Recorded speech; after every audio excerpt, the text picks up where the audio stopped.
Many hands, no one holding, coordination and the dissolving of responsibility. You sit in a meeting where everyone can explain the process. No one can explain the outcome, and somehow the cost still lands on a person who wasn't in the room. The checklist was followed, the ticket was closed, the handoff was documented, and the harm still happened. You can feel the tension.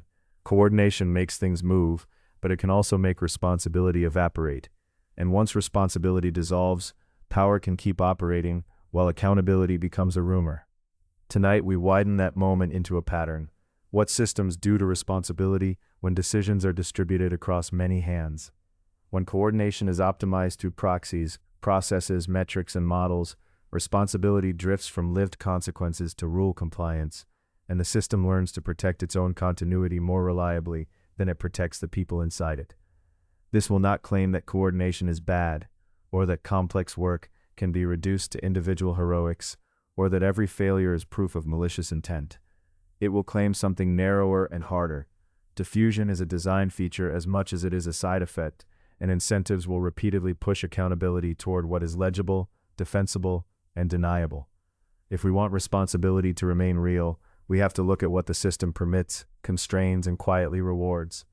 Start with a plain observation. Large work requires coordination, and coordination requires rules about who decides, when, and with what information. The moment you add these rules, you create distances between a decision and its consequence, between an action and the person affected, between a reason and what actually happened. Those distances are not automatically unethical. They are often necessary, but they change the shape of responsibility. To think clearly, define a few terms. First, responsibility. In everyday language, responsibility means it's on me.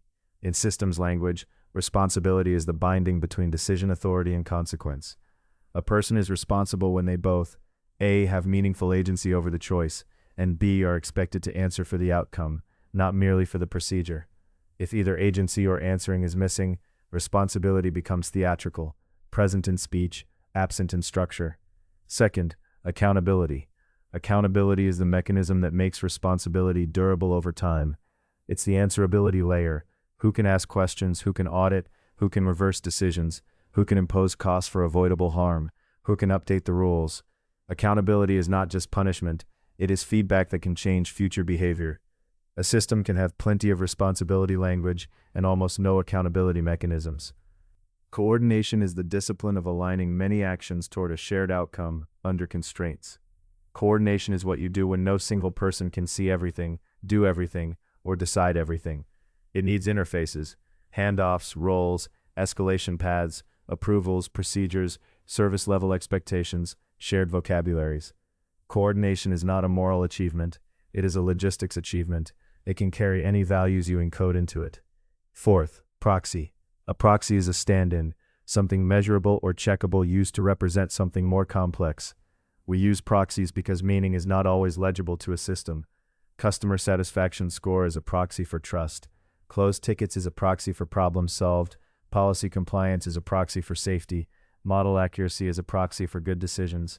Proxies are necessary, but they are dangerous. The moment you reward a proxy, you invite people and subsystems to game it. Now distinguish metric from meaning. A metric is a number that fits in a dashboard. Meaning is the lived reality the metric tries to point toward. Metrics are compressions. Meaning is the full resolution signal. Compression is not a crime. But when a compression becomes the target, the system begins to optimize the compression instead of the reality. This brings us to diffusion, the center of this week's question. Diffusion of responsibility is the phenomenon where, as more people share a task, each person feels less personally responsible for the outcome. In a system, diffusion is not only psychological, it becomes structural. It gets baked into the workflow. There are at least 3 kinds of diffusion that show up in modern coordination. 1. Process following diffusion. I followed the procedure. Here, responsibility migrates from consequences to compliance. The person is rewarded for having the right artifacts. The form, the approval, the timestamp, the correct escalation. The outcome becomes secondary because the system can more easily verify compliance than wisdom.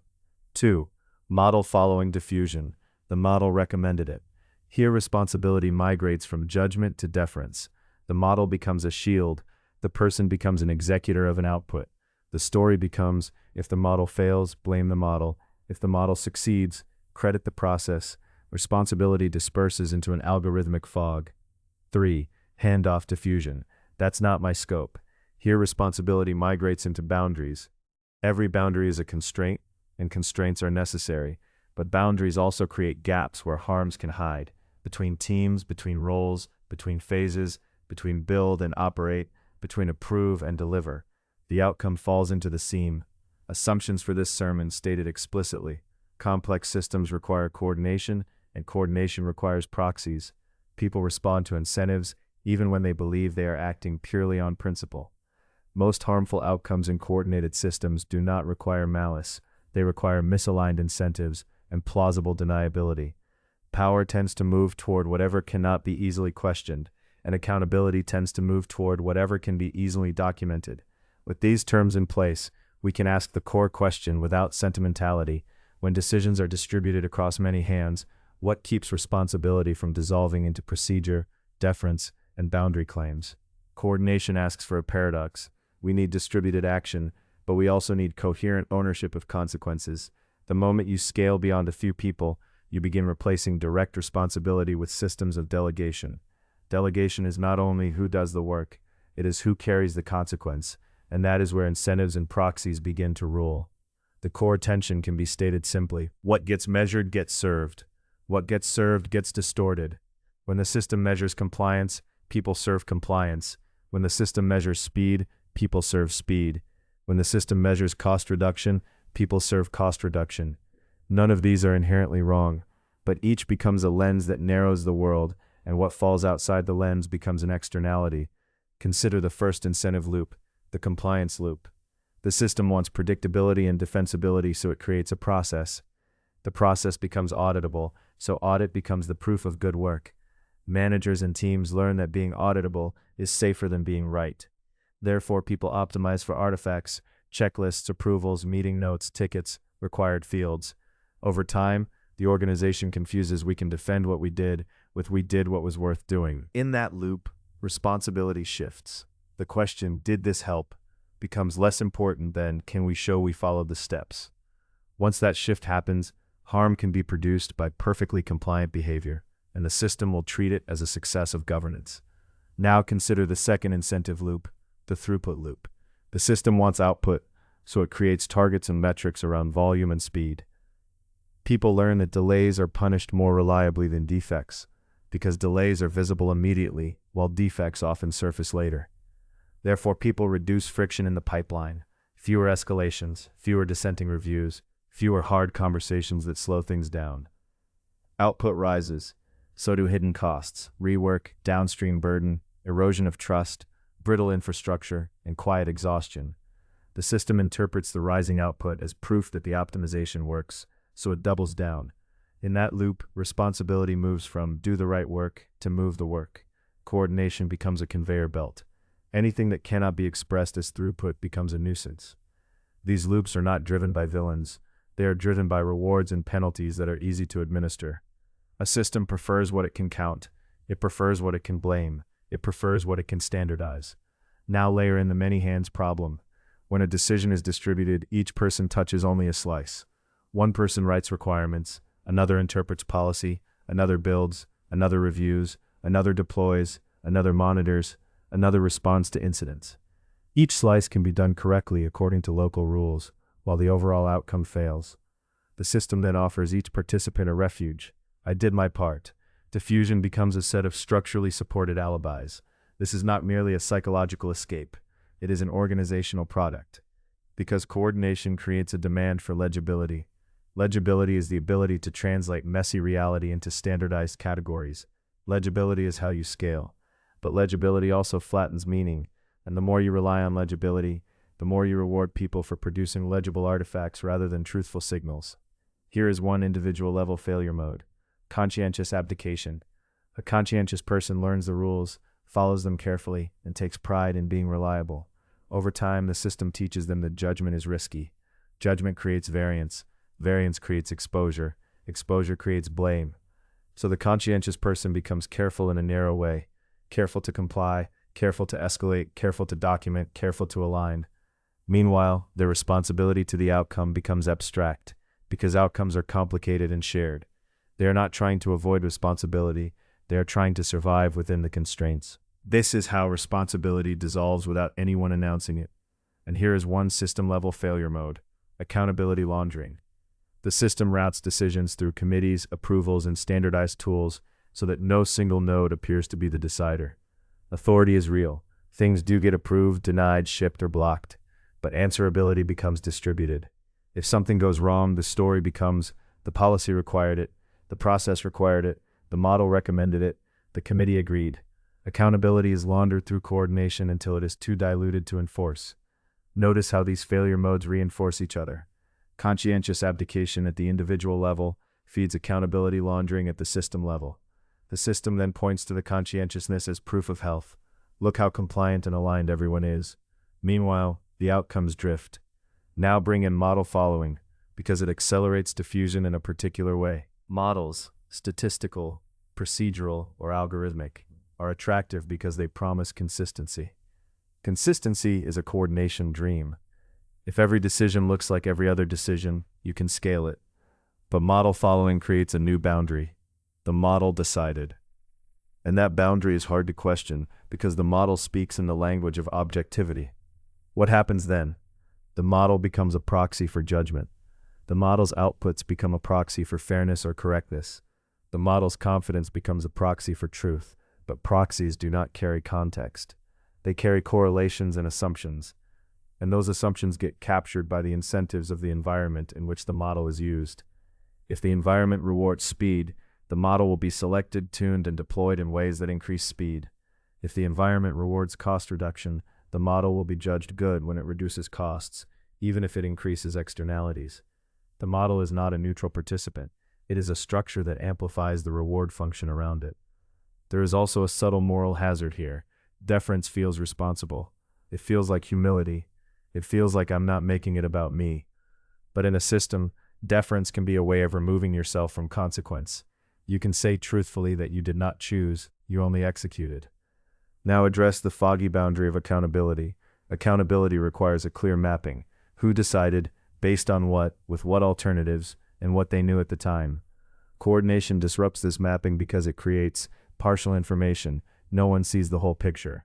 Time separation, decision now, impact later. Boundary separation, one team chooses, another team pays. And representation layers, tickets, dashboards, models that replace direct contact with consequence. In such a fog, a system often treats the most legible story as the true story. The most legible story is rarely the most complete story. Now the required hard sentence about good intentions. Good intentions still produce capture because intent does not govern incentives. Structure does. People can sincerely want safety, fairness, quality, and care. Then build coordination mechanisms that reward defensibility over truth, speed over deliberation, and proxy performance over lived outcomes. Once those mechanisms exist, they attract attention, budget, promotions, and prestige. The system becomes captured by what it can demonstrate, not by what it can justify. No malice is needed. A well-intended process can become a rent-seeking fortress where teams earn security by producing the right paperwork, the right numbers, the right alignment language, while reality is quietly managed out of view. So the paradox sharpens. Coordination is necessary, but coordination creates cover. The very tools that allow many people to work together, process, metrics, models, committees, also allow responsibility to become an object you can point at rather than a weight you carry. And if you want to test for whether diffusion has become structural, ask, when something goes wrong, does the system get curious about reality, or does it get busy producing artifacts? If the first response is documentation, the proxy has replaced the outcome. A metric is a knife. It cuts both ways. When responsibility dissolves, the system does not stop functioning. It often functions more smoothly in the short term. That is part of the trap. Diffusion can reduce conflict, lower decision friction, and create the appearance of professionalism. But the second-order effects accumulate. First consequence, externalities become normal. When the decision-maker does not pay the cost does not vanish. It moves. It becomes someone else's burden. Downstream teams, frontline staff, customers, users, neighbors, future maintainers, future budgets. Coordination makes it easy to move costs across boundaries because the boundary becomes a ledger line, not in scope. Systems are often excellent at internal coordination and poor at external consequence accounting. Second consequence, truth becomes a second-class citizen. In high coordination environments, people learn that telling the whole truth is expensive. The whole truth is messy, contextual, and sometimes embarrassing. It requires time, and it invites disagreement. Meanwhile, the proxy truth is cheap. It fits in a report. Over time, the organization develops an epistemic preference. It prefers what can be summarized. This preference becomes a constraint on what can be acknowledged. Problems that cannot be expressed in the official formats become socially invisible. Reality doesn't disappear, it becomes unofficial. Third consequence, moral luck is institutionalized. When accountability is foggy, outcomes depend heavily on which part of the system you happen to occupy. Two people can make similarly risky decisions, but only one gets caught by consequence within the reporting window. The other gets promoted for moving fast. When the system rewards luck as if it were virtue, it teaches the wrong lessons. It becomes rational to take risks whose costs will likely fall on someone else or on a later quarter. Fourth consequence, coordination creates a market for defensibility. Once responsibility is measured through auditability, people invest in defensibility as a kind of internal currency. They learn to build paper shields, approvals, sign-offs, model outputs, policy citations. This is not merely bureaucratic preference, it is rent. It is a way to extract safety and status without necessarily improving outcomes. Defensibility becomes a commodity traded in meetings. The work becomes reduced personal exposure. The result is a system that can be impeccably documented while being predictably harmful. Fifth consequence, speed becomes a substitute for consent. In distributed systems, those affected by decisions are often not present when decisions are made. Coordination can widen that gap. If a process is optimized for throughput, the system learns to treat lack of objection as agreement, because objection is friction. But silence is not consent, it is often exclusion. When speed becomes the dominant value, the system treats the absence of resistance as legitimacy. Sixth consequence, responsibility becomes performative. People continue to use the language of ownership. We take responsibility, we are accountable, we care. These phrases become ceremonial because they do not bind to costs. The system can say them without changing anything. This is a deep erosion, because language is one of the few tools we have to coordinate meaning.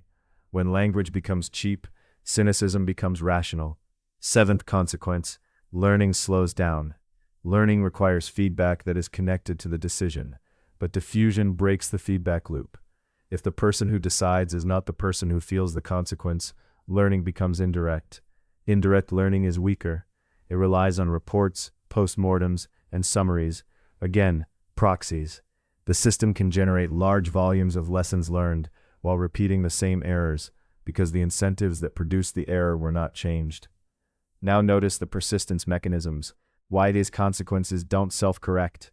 The first persistence mechanism is visibility. The costs are distributed and delayed. The benefits are concentrated and immediate. Systems tend to peep what looks good now. The second persistence mechanism is defensibility. Once a process exists, it can be used as evidence of diligence. Removing it feels like removing safety, even if it never produced safety. The process becomes a protective wall. People inside the wall will defend it. The third persistence mechanism is selection. Over time, the system selects for people who thrive under proxy governance. Those who are fluent in the artifacts, comfortable with ambiguity, skilled at boundary management. This is not a character indictment. It is an adaptation. But it changes the culture. The system becomes less hospitable to people who insist on connecting decisions to lived consequences, because that insistence slows the machine. The fourth persistence mechanism is narrative. The organization tells itself a story. We are mature because we have process. We are objective because we have models. We are accountable because we have metrics. These stories are partially true, but they can become shields against inquiry. And coordination itself can become the justification for any harm. This is the cost of doing business at scale. Sometimes scale truly introduces trade-offs, but sometimes that phrase is just a way to hide an incentive design failure. This is the quiet shift. Systems do not usually announce that they are dissolving responsibility. They simply route attention away from consequences and toward proxies. They make the easiest thing to defend also the easiest thing to do. And people, adapting to constraints, become the kind of agent the system can use. None of this requires fear. It requires observation. If a system repeatedly produces outcomes no one claims, the system has found a way to make accountability optional. So when you ask how responsibility dissolves across many hands, the answer is not people stopped caring. The answer is that the system made caring non-operational. It made caring hard to express, hard to reward, and easy to punish. There is no clean ending to this, because coordination is not optional for complex work. The question is not whether to coordinate, but what kind of coordination you are building, and what kind of person it turns you into. If you are listening for a simple rule, you will be tempted by two illusions. The first illusion is individual heroism. If everyone just took ownership, it would be fine. This ignores constraints. When roles are fragmented and incentives are misaligned, ownership becomes an act of self-sacrifice. Some people will do it briefly and burn out or get punished for causing friction. The second illusion is system purity. If we just had the right process, the right model, the right governance, then responsibility would be solved. This ignores gaming. Any proxy that becomes a target becomes something the system learns to satisfy, sometimes at the expense of the real goal. So, the reflective stance is narrower and more disciplined. Keep responsibility connected to consequence wherever the system tries to separate them, and notice where proxies are substituting for meaning. Notice, for example, how often the system asks, "Was the procedure followed?" before it asks, "Was the outcome acceptable?" That ordering is not neutral. It is a value encoding. It tells people what kind of responsibility counts. Notice how often alignment is used as a proxy for truth. Alignment can mean clarity, shared understanding, and commitment, but it can also mean suppressed dissent and premature closure. A coordinating group can be aligned and wrong. If disagreement has no safe channel, the system will purchase alignment by renting silence. Notice how model confidence can become a proxy for moral confidence. A model can be statistically strong and contextually blind. The fact that it returns a number does not mean it returns a reason. And the desire to be objective can become a desire to be unaccountable. Notice how boundary language can be both necessary and corrosive. Not my scope is sometimes a legitimate constraint and sometimes a way of denying a visible externality. The difference is often not in the words, but in the incentive environment. Is there any reward for crossing the boundary to reduce harm, or only penalty for taking time? And notice the most uncomfortable thing. The system's version of responsibility often looks like professionalism. It looks calm. It looks organized. It looks like maturity. That is why it persists. A system can be deeply irresponsible while appearing impeccably managed. There is no neat resolution here, because any attempt to solve diffusion with more process risks feeding the same dynamic. More proxies, more defensibility, more distance from consequence. Any attempt to solve it with more decentralization risks creating more seams where harm can hide. Any attempt to solve it with a single owner risks creating scapegoats rather than learning. So we end with a practice of attention rather than a program. Watch what the system rewards. Watch what it punishes. Watch what it makes easy. Watch what it makes unspeakable. Coordination will always distribute action. The only question is whether it also distributes accountability until it becomes too thin to matter. Incentives do not care about your story.